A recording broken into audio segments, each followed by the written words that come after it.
For the gastrointestinal examination, the patient should lie on one low pillow. This helps relax the abdominal muscles. For the examination of the abdomen itself, the patient should be exposed from the mid-chest to the symphysis pubis.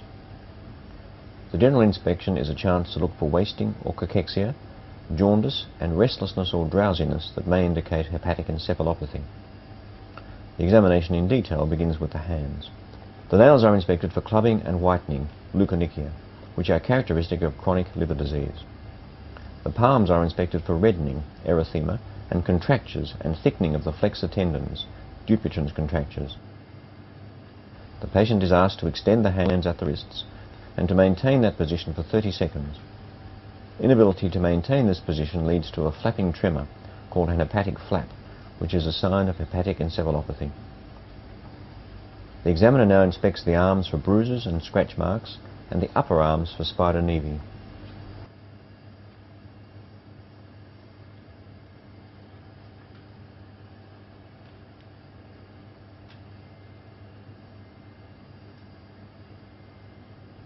The examination now moves on to the face. Look for jaundice, especially in the sclerae, and for the conjunctival pallor of anemia.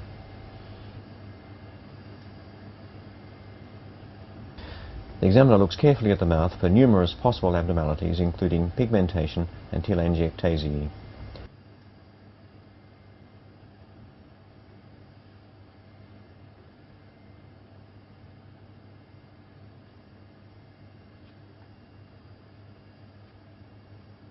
Smell the patient's breath to assess the presence of the sweet smell of fetal hepaticus. Just shrug your shoulders up a little bit and now relax them down. Just relax, that's great. The examiner now feels for enlargement of the cervical and supraclavicular lymph nodes.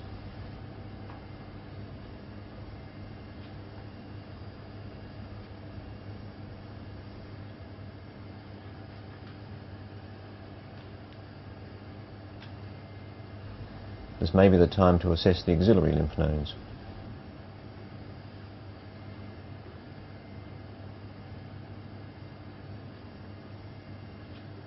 Swing your legs around this way, please.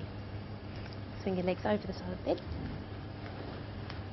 Okay, and just relax your arm nice and heavy in mine. Let me take the weight. That's it, nice and relaxed.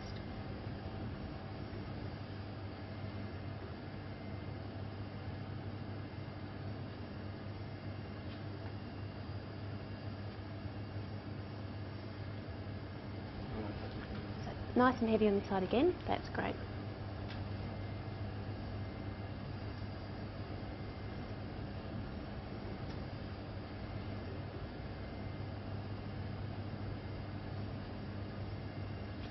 That's great. Now inspect the chest for breast enlargement and loss of body hair in men. Look for spider nevi.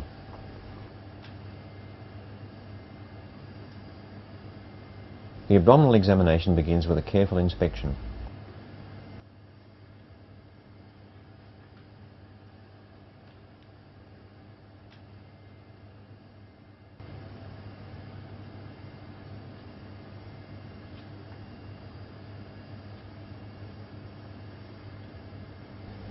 Just get you to take a couple of deep breaths in and out for me. Abdominal masses and distension may be best seen from the side. Masses such as an enlarged liver may be seen to move as the patient breathes in and out.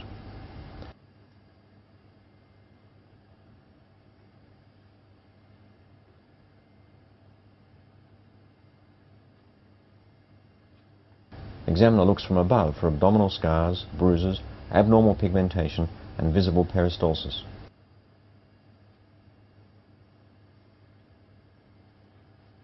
Palpation is performed after the patient has been asked if there are any tender areas.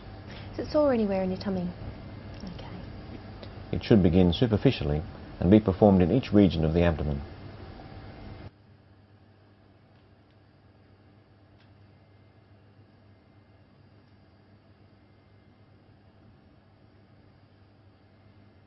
After deeper palpation in each quadrant for masses and tenderness, the liver edge is sought under the costal margin.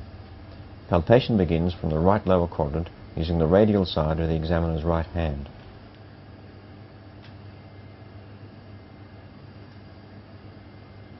Just take some deep breaths in and out for me.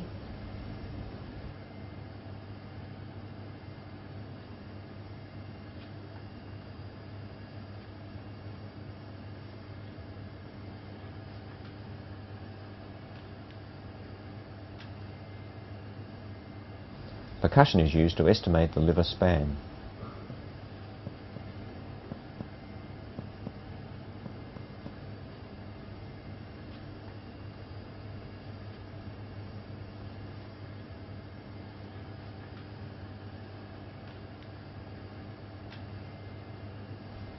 The spleen is assessed in the same way on the other side.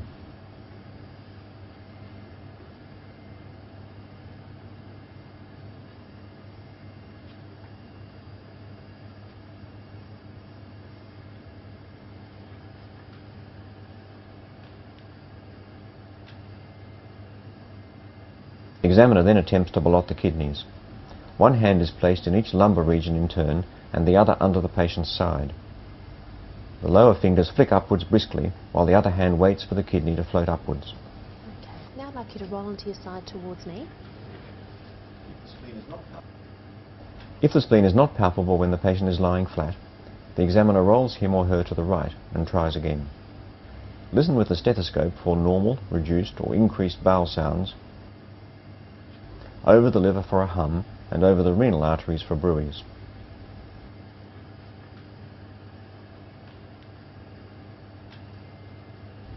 The abdominal examination is not complete without examination of the inguinal lymph nodes and for hernias.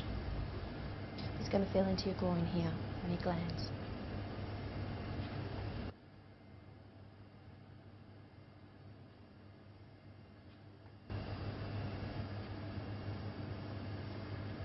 Now uncover the legs to look for bruises, edema, and if suspected, signs of alcoholic peripheral neuropathy.